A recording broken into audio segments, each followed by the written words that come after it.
You know, people often ask, how do I find my passion? As though it were some object hidden beneath the sofa cushions, waiting patiently to be discovered. But perhaps that is the wrong question. Suppose instead you begin by asking yourself what it is you cannot stand. Not because there is anything virtuous about dislike, but because what irritates you often reveals the shape of what you truly value. The outline of your joy is sometimes drawn by the shadow of your frustration. Now, having done that, let us ask a different question. Imagine you wake up on a quiet Sunday morning, and there is no telephone demanding your attention, no television, no video games, no endless stream of messages, no social media. Indeed, no convenient means of escaping yourself. What would you do? Would you wander into the garden, build something, draw, write, sit beneath a tree and watch the clouds drift by? Or perhaps you would become wonderfully bored, and don't be afraid of boredom. Boredom is simply the mind recovering from overstimulation. If you remain with it long enough, something rather curious begins to happen.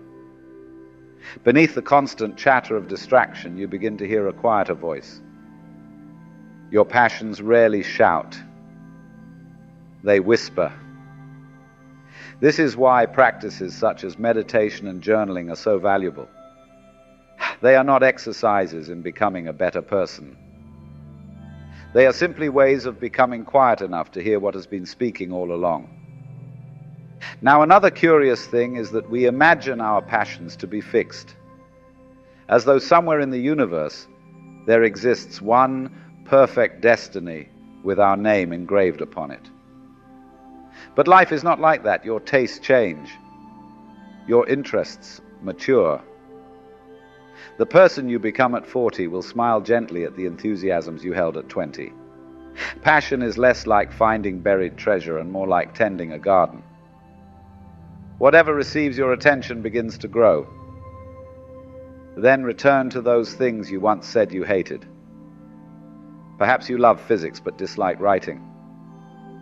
Well, ask yourself this. Do you truly dislike writing, or do you dislike writing without purpose?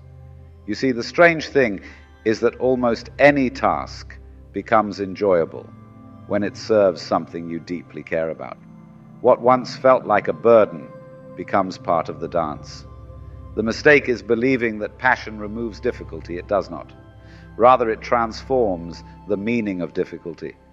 And so perhaps finding your passion is not really about searching at all.